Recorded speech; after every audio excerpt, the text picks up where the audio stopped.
Hello दोस्तों, मैं ज्योतिष और ये मेरा प्यारा सा चैनल जोशी फिजिक्स में आपका स्वागत है। तो चलिए आज हम स्टार्ट करते हैं अपवर्तनांक रिफ्रैक्टिव इंडेक्स। ये बहुत ही इम्पॉर्टेंट है और बहुत ही अच्छा टॉपिक है। इसको ध्यान से और वीडियो को लास्ट तक जरूर देखें। तो अपवर्तनांक समझने से पहले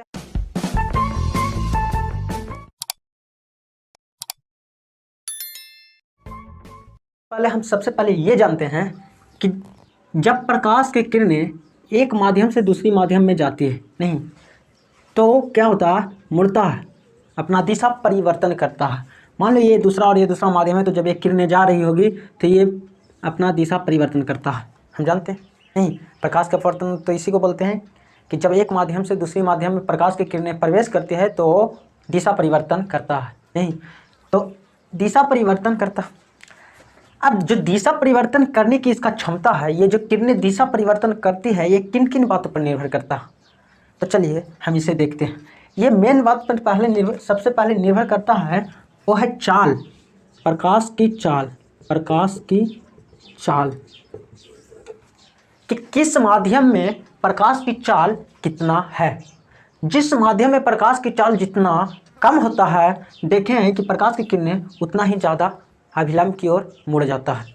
जैसे अगर हम मान लें ये हवा है, हवा के अपेक्षा ये पानी है, और यहाँ पे ये हवा है और यहाँ पे ग्लास है, शीशा, ठीक है। तो यहाँ से किरणें प्रवेश कर रही है हवा से ग्लास में, ठीक है। तो हम जानते हैं कि जब प्रकाश की किरणें एक माध्यम से दूसरा माध्यम में प्रवेश करता है तो अपना दिशा परिवर्तन करता है। नहीं तो यहाँ जब हवा से पानी में गया तो इतना एंगल पर मुड़ गया, लेकिन जब भी ये हवा से ग्लास में जाएगा तो क्या होगा। हम जानते हैं कि जब भी विरल माध्यम से सघन माध्यम में जाती है तो अभिलंब की ओर झुकता है, और जो माध्यम जितना सघन होता है उसमें उतना ज़्यादा झुकता है। और हम देखते थे सघन जिसमें प्रकाश की चाल जितना कम होता है वो उतना सघन होता है। मतलब जिस माध्यम में प्रकाश की चाल जितना कम होता है, प्रकाश की किरणें अभिलंब की ओर उतना झुकता है। तो इसमें गिलास जो शीशा और पानी में प्रकाश की चाल शीशा की तुलना में ज़्यादा होता है। इसमें 2.5 लाख किलोमीटर पर सेकंड होता है, जबकि इसमें 3 लाख किलोमीटर पर सेकंड 2 लाख किलोमीटर पर सेकंड होता है। तो इसमें प्रकाश की चाल ज़्यादा होने के कारण ये कम सघन हुआ और इसमें कम मुड़ता है, जबकि गिलास में बहुत ज़्यादा मुड़ेगा। गिलास में वाटर की अपेक्षा बहुत ज़्यादा मुड़ता है। तो हम यहाँ पर क्या देखें कि जिस माध्यम में प्रकाश की चाल जितना कम होता है, किरण अभिलंब की ओर उतना ज़्यादा मुड़ता है। तो इसका मतलब ये हुआ कि हर माध्यम का अलग अलग क्षमता है किरणों की मुड़ने का, क्योंकि हर माध्यम में प्रकाश की चाल अलग अलग माध्यम में प्रकाश की चाल अलग अलग होती है। जैसे हवा में 3 लाख के आसपास होता था, पानी में 2.5 लाख किलोमीटर पर सेकंड होता, ग्लास में 2 लाख किलोमीटर पर सेकंड होता। इसी तरह से हर माध्यम में प्रकाश की चाल अलग अलग होती है, और अलग अलग होने के कारण उसमें दिशा परिवर्तन करने की क्षमता अलग अलग होती है। नहीं तो मेन रूप से जो प्रकाश के मुड़ने की क्षमता है वो निर्भर करता है प्रकाश की चाल पर कि किस माध्यम में प्रकाश की चाल कितना है। जिस माध्यम में प्रकाश की चाल जितना कम होता है वो अभिलंब की ओर उतना ज़्यादा मुड़ता है। मतलब यहाँ हम कह सकते हैं कि हर एक माध्यम का अपना अपना क्षमता होता है प्रकाश को मोड़ने की। तो इसी क्षमता को अपवर्तनांक कहते हैं। नहीं माध्यम है वो मोड़ने की क्षमता। हम देखते हैं कि कौन सी माध्यम का कितना क्षमता है। जिस माध्यम का जितना क्षमता है मोड़ने का, उसी क्षमता को अपवर्तनांक बोलते हैं।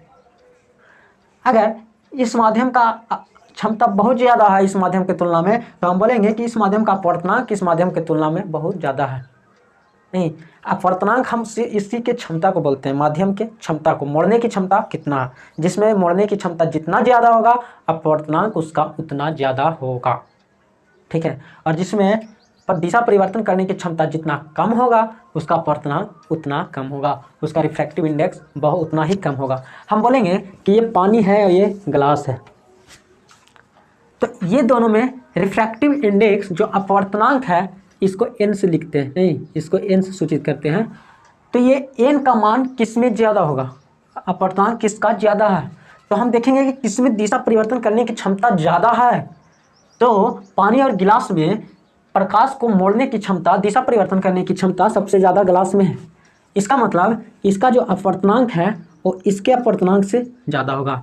इसका अपवर्तनांक लिखते हैं एन वाटर और एन ग्लास, तो ये दोनों में एन ग्लास जो है वो ज़्यादा होगा एन वाटर से, नहीं, क्योंकि हम देख रहे हैं कि इसमें ज़्यादा मोल रहा है, इसका मतलब इसका क्षमता ज़्यादा है, इसका क्षमता ज़्यादा है, इसका मतलब इसका अपवर्तनांक ज़्यादा नहीं। तो अपवर्तनांक हम किसको बोलेंगे, तो किसी माध्यम की, किसी प्रकाश की किरणें को दिशा परिवर्तन करने की क्षमता को ही अपवर्तनांक कहते हैं। तो इसे लिख लीजिए, अपवर्तनांक किसे कहते हैं, अपवर्तनांक किसी माध्यम की, किसी माध्यम की किसी प्रकाश के किरणें को, प्रकाश के किरणें को दिशा परिवर्तन करने की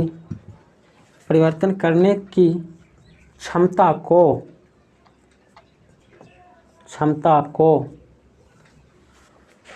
उस माध्यम का अपवर्तनांक कहा जाता है, उस माध्यम का अपवर्तनांक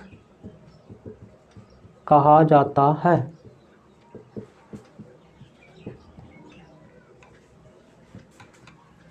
ठीक है, तो अपवर्तनांक समझ में आ गया कि किसको बोलते हैं, तो किस माध्यम को कितना मोड़ने की क्षमता, मतलब किसके पास कितना क्षमता, कितना ताकत है नहीं कि मोड़ सके, उसका अपवर्तनांक उतना ज़्यादा होगा।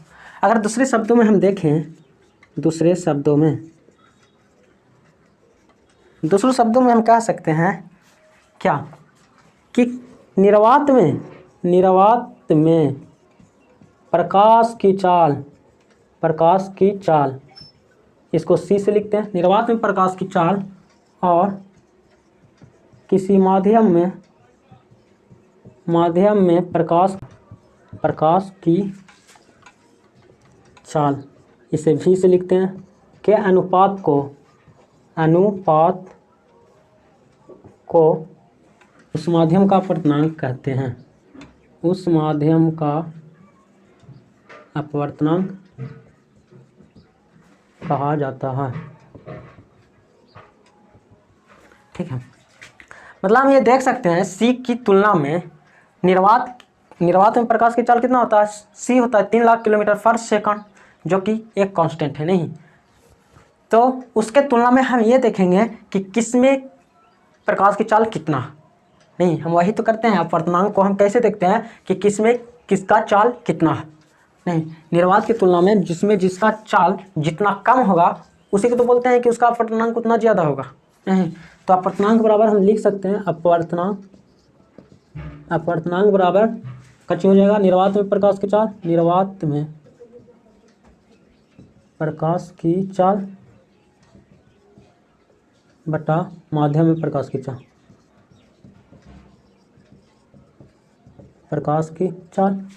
निर्वात में प्रकाश की चाल को सी से लिखेंगे, माध्यम में भी से लिखेंगे और इसका अपवर्तनांक को एन से लिखेंगे। तो अगर शॉर्ट में लिखें तो क्या हो जाएगा, एन बराबर सी बट्टा भी। ठीक है, तो एन बटा सी, एन जो अपवर्तनांक है इसको सी बटा भी से भी दिखा सकते हैं, नहीं, सी कांस्टेंट हो गया, सी कैसा कांस्टेंट 3 लाख किलोमीटर पर सेकंड, वो फिक्स्ड हो गया, ये बदलेगा नहीं। अब बदलेगा कौन, भी। अब यहाँ से हम बोल सकते हैं कि जिसमें प्रकाश की चाल जितना बढ़ते जाएगा उसका अपवर्तनांक उतना कम होते जाएगा, प्रकाश की चाल जितना कम होगा जिस माध्यम में, उस माध्यम का अपवर्तनांक उतना ज़्यादा होगा, नहीं, यहाँ से तो हम बोल सकते हैं, क्योंकि भी के मान अगर बढ़ाएंगे, प्रकाश की चाल को किसी माध्यम में अगर बढ़ाएंगे तो ये पूरा का मान कम आएगा, मतलब एन के मान कम आएगा, उसका अपवर्तनांक कम होगा, और अगर इसका भी चाल कम होगा तो उसका अपवर्तनांक ज़्यादा होगा, नहीं, वही तो होता, जिस माध्यम में प्रकाश की चाल जितना कम होता है उसका अपवर्तनांक उतना ज़्यादा होता है, क्योंकि उसमें मुड़ता ज़्यादा, उसमें दिशा परिवर्तन करने की क्षमता ज़्यादा होता है। तो हम एन का मान इस तरह से भी लिख सकते हैं, एन बराबर सी बट्टा भी। सी का क्या होता है, तो यह है प्रकाश की चाल जो कितना होता है 3 लाख किलोमीटर पर सेकंड, और भी जो माध्यम में प्रकाश चल रहा उसमें प्रकाश की चाल कितना है, नहीं, जैसे क्वेश्चन पूछ देगा, जैसे क्वेश्चन है, बोल रहा है कि पानी का अपवर्तनांक बताएं, पानी का अपवर्तनांक, पानी वाटर का अपवर्तनांक कितना होगा, अपवर्तनांक तो हम जानते हैं कि पानी में जो प्रकाश की चाल होता है v होता है वो कितना होता है 2.25 इंटू 10⁸ मीटर पर सेकंड होता है। हमें ये पता 2.25 इंटू 10⁸ मीटर पर सेकंड होता है किसमें, पानी में प्रकाश की चाल नहीं। और हमें c पता है कि c कितना होता है, c का मान होता है 3 इंटू 10⁸ मीटर पर सेकंड। तो अगर इसका अपवर्तनांक निकालें हम n का मान निकालें तो n बराबर होता है c बटा v, मतलब 3 इंटू 10⁸ मीटर पर सेकंड बटा 2.25 इंटू 10⁸ मीटर पर सेकंड। ये 10⁸ से 10⁸ खत्म हो गया तो बचा 3/2.25 पॉइंट हटेगा तो ऊपर 2 शून्य, मतलब यहाँ पे आएगा 1.33 लगभग। तो ये अपवर्तनांक हो गया किसका, पानी का अपवर्तनांक हो गया 1.33। इसी तरह से अगर बोल देगा कि ग्लास का अपवर्तनांक कितना होगा, ग्लास का शीशा का अपवर्तनांक कितना होगा, तो हम जब पता करेंगे कि ग्लास में प्रकाश की चाल कितना होता है, तो ग्लास में प्रकाश की चाल होता है 2 इंटू 10⁸ मीटर पर सेकेंड नहीं, और सी हमें पता रहता है 3 इंटू 10⁸ मीटर पर सेकेंड होता है। तो अगर एन पूछेगा तो सी बटा भी, मतलब इतना करेंगे तो 3/2 यानी 1.5 आएगा नहीं। तो यहाँ पर पता चल रहा है कि ग्लास का अपवर्तनांक और ये है पानी का अपवर्तनांक, तो पानी के अपवर्तनांक से ग्लास का अपवर्तनांक ज़्यादा है नहीं, तो इसी कारण से ग्लास में प्रकाश की चाल पानी की अपेक्षा कम होता है और उसमें दिशा परिवर्तन ज़्यादा होता है। तो यहाँ पे हमें 3 चीज़ दिया हुआ है, अपवर्तनांक और निर्वात में प्रकाश की चाल तथा चाल किसी माध्यम में चाल।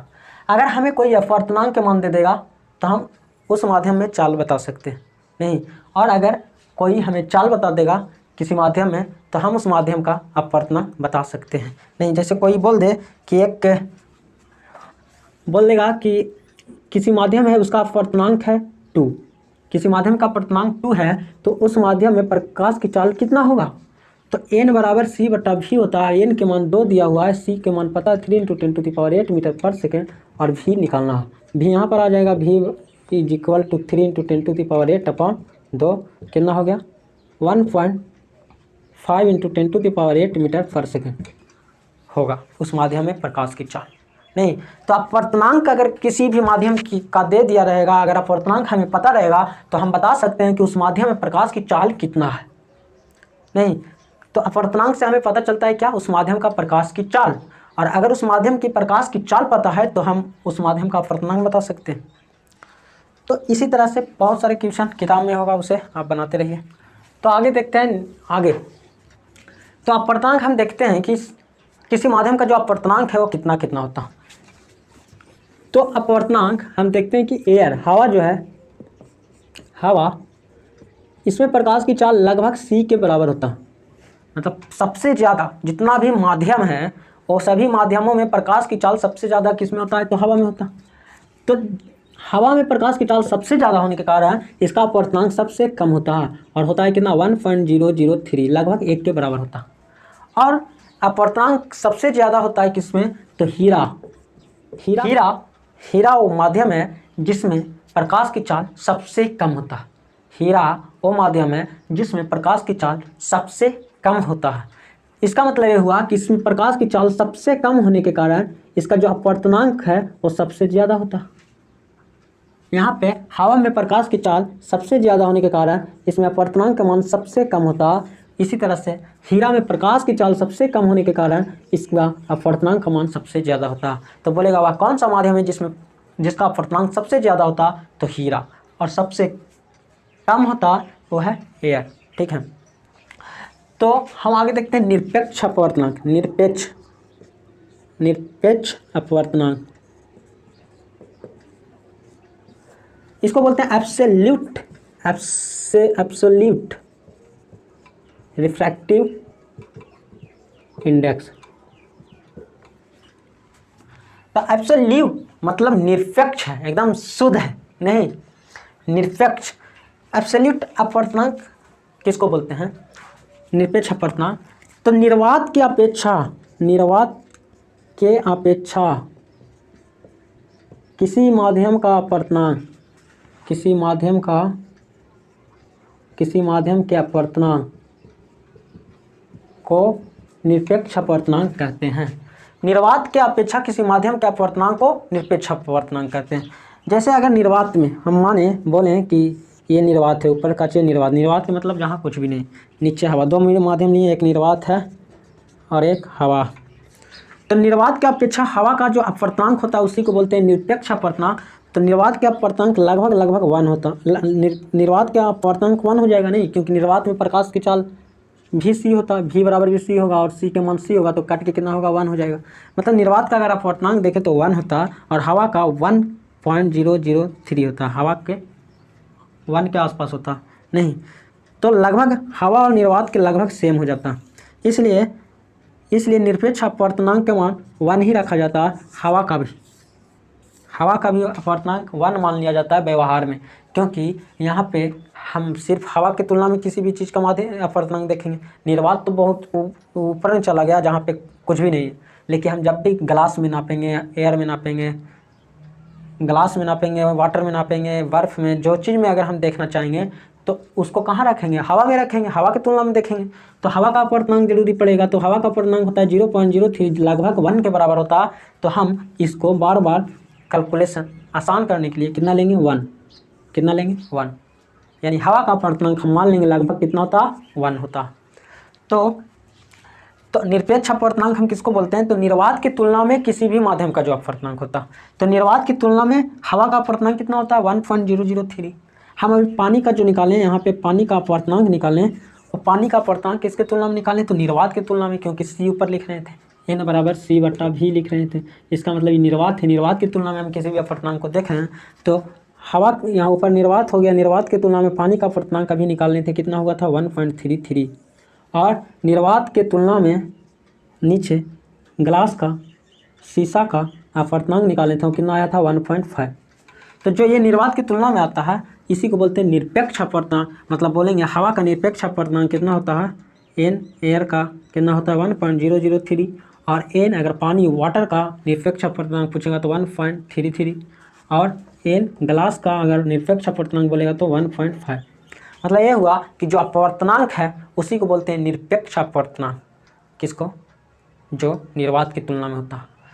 तो जो हवा की तुलना में लगभग निर्वात की तुलना में जितना होता है लगभग हवा की तुलना में वही आता है, इसलिए दोनों को सेम ले लेते हैं और निरपेक्ष अपवर्तनांक को वही मान लेते हैं। ठीक है, तो ये हुआ निरपेक्ष अपवर्तनांक। नहीं, एक होता अपेक्षिक अपवर्तनांक। आगे अपेक्षिक अपवर्तनांक, अपेक्षिक अपवर्तनांक, अपेक्षिक अपवर्तनांक, इसको बोलते हैं relative reflective index, relative refractive index. तो रिलेटिव रिफ्रैक्टिव इंडेक्स रिलेटिव होता है, नहीं रिलेटिव, उसके रिलेटिव में, उसके अपेक्षा, अपेक्षिक अपवर्तनांक। तो अपेक्षिक अपवर्तनांक किसको बोलते हैं, तो जैसे देखो यहाँ पे अभी हम देखे थे निरपेक्ष अपवर्तनांक। निरपेक्ष अपवर्तनांक, निरपेक्ष अपवर्तनांक के लिए हम किसको लेंगे, निर्वात को लेंगे, ऊपर रहेगा निर्वात और नीचे ले लिए मान लो हवा, या मान लो पानी ले लेते हैं, पानी। ठीक है, तो निर्वात की तुलना में अगर हम पानी का अपवर्तनांक देखेंगे, मान लो किरण कहाँ से कहाँ जा रहा है, निर्वात से पानी में जा रहा है, निर्वात से वैक्यूम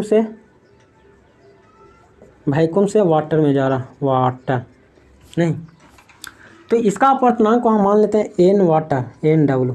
इसका अपवर्तनांक कितना आया था, तो इसका अपवर्तनांक आया था 1.33। नहीं, क्योंकि जब निर्वात से किरण पानी में जा रहा था तो निर्वात की अपेक्षा इस पानी का अपवर्तनांक कितना है 1.33, इसी को बोलते हैं निरपेक्ष अपवर्तनांक। और वही अगर हम मान लें यहाँ पे वाटर नहीं होकर यहाँ पे अगर ग्लास होता, ठीक है, तो अब निर्वात से जा रहा है ग्लास में प्रकाश, निर्वात से ग्लास में, तो यहाँ पे Ng हम देखते हैं कि निर्वात की तुलना में वैक्यूम की तुलना में इस ग्लास का अपवर्तनांक कितना हुआ था 1.5। नहीं, यही नहीं निकाले थे, लेकिन अपेक्षिक अपवर्तनांक ये बोलेगा कि ठीक है इस ग्लास का अपवर्तनांक बताइए, ग्लास का बताइए, नीचे ग्लास है और ऊपर पानी है, नीचे ग्लास है और ऊपर पानी, इस पानी के तुलना में ग्लास का अपवर्तनांक पानी के तुलना में। अभी यहाँ था निर्वात की तुलना में पानी का, निर्वात की तुलना में ग्लास का, इसको बोलते हैं निरपेक्ष अपवर्तनांक। लेकिन अपेक्षिक अपवर्तनांक बोल रहा है कि ग्लास का अपवर्तनांक निकालना है किसके अपेक्षा में, पानी के अपेक्षक में, पानी के तुलना में, यानी Ng निकालना है किसके तुलना में, वाटर के तुलना में। जब किरणें पानी से गिलास में जाता। कितना अच्छा, यहाँ पे देखिए निर्वात से जा रहा था पानी में, निर्वात से जा रहा था गिलास में। ऐसा हुआ कि अब की पानी से गिलास में जा रहा, तो इसको हम कैसे निकालेंगे? तो इसको निकालने के लिए सिंपल है, एन जी डब्ल्यू बराबर हम लिखेंगे एन जी बट्टा एन डब्ल्यू। मतलब अगर पानी का निरपेक्ष अपवर्तनांक एन जी है और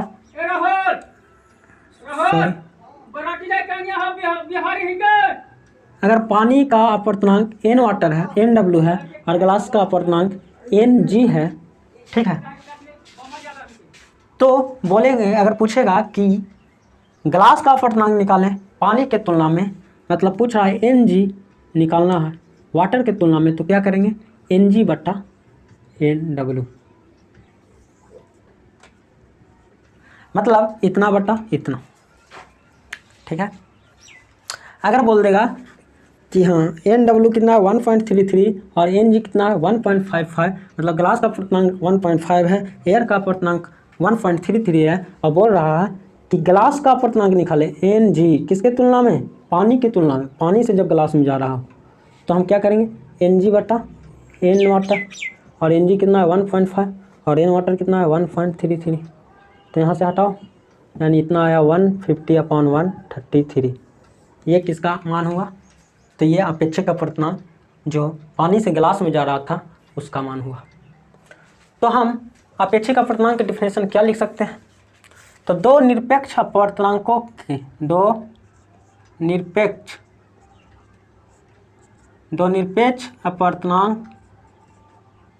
अपवर्तनांकों के अनुपात को अपेक्षिक अपवर्तनांक कहते हैं। अपेक्षिक अपवर्तनांक कहा जाता है। दो निरपेक्ष अपवर्तनांक, मान लो वो ग्लास का निरपेक्ष अपवर्तनांक एन जी है और वाटर का निरपेक्ष अपवर्तनांक एन डब्ल्यू है, तो इन्हीं के अनुपात को अपेक्षिक अपवर्तनांक, अगर ऐसा अपवर्तनांक मिले जहां अपेक्षिक हो, इसके अपेक्षा ये हो, उसके अपेक्षा ये हो, तो ऐसा अपवर्तनांक को अपेक्षिक अपवर्तनांक बोला जाता है। और अगर इस तरह से निकालना रहे कि ग्लास का अपवर्तनांक निकालें वाटर के तुलना में, तो वाटर का अपवर्तनांक लिखेंगे और ग्लास के अपवर्तनांक लिखेंगे। कैसा अपवर्तनांक? जो निरपेक्ष अपवर्तनांक है, और उसी का अनुपात कर देंगे। नहीं है, बोल देगा कि दो माध्यम है, ठीक है, दो माध्यम है, ऊपर में है ऊपर में है ग्लास, ठीक है, और नीचे है पानी, और एक किरण है जो ग्लास से आ रही है और पानी में जा रही है। ग्लास से कहाँ जा रहा है? पानी में। तो हम जानते हैं कि ग्लास से पानी में जा रहा है, ये सघन माध्यम हो गया, ये विरल हो गया, तो इससे तो दूर जाएगा, लेकिन हमको इससे कोई मतलब नहीं है। हमको ये बताना है कि पानी का अपवर्तनांक कितना है ग्लास के तुलना में, एन वाटर निकालना है जी के तुलना में, जी के अपेक्षा, ग्लास के अपेक्षा पानी का अपवर्तनांक, जब किरण ग्लास से पानी में जा रहा है तो इसका अपवर्तनांक कितना होगा? नहीं, तो पानी का अपवर्तनांक अगर हम निर्वात के तुलना में देखें, जिसको निरपेक्ष अपवर्तनांक बोलते हैं, अगर एन डब्ल्यू से लिखें तो कितना होता था? 1.33 होता। ग्लास का अपवर्तनांक हम निर्वात की तुलना में देखें, जिसको निरपेक्ष अपवर्तनांक बोलते हैं, उसको एन जी से लिखें तो कितना होता था? 1.5। तो पानी का अपवर्तनांक हमको पता है, लेकिन कैसा अपवर्तनांक पता है? निरपेक्ष अपवर्तनांक पता है। वो निरपेक्ष के मतलब सिर्फ और सिर्फ निर्वात की तुलना में। ग्लास का अपवर्तनांक भी पता है, लेकिन कैसा पता है? निरपेक्ष अपवर्तनांक पता है, निर्वात की तुलना में नहीं। लेकिन अगर हमें पानी के अपवर्तनांक ग्लास की तुलना में पूछेगा तो हमें नहीं पता, तो हम इसे निकालना है। तो यहाँ पे सिंपल है कि जिससे किरण जिसमें जा रहा तो सबसे पहले ऊपरी लिखेंगे। नहीं, जैसे एन वाटर का पूछ रहा है, किसका पूछ रहा है? वाटर का, किसके तुलना में? ग्लास के तुलना में। तो वाटर को पहले लिखेंगे, ग्लास को बाद में। और इसको कैसे लिखेंगे? एन वाटर एन डब्ल्यू बटा एन जी, ये इसका फॉर्मूला हो जाएगा। तो अगर एन वाटर को एन जी के तुलना में निकाल रहे हैं, जी के तुलना में, तो कितना हो जाएगा? एन वाटर हमें पता रहता है 1.33 और एन जी भी हमें पता है 1.55। मतलब ये कितना आया? अगर ये पॉइंट हट जाएगा तो 133/150, ये वाटर का अपवर्तनांक हो गया।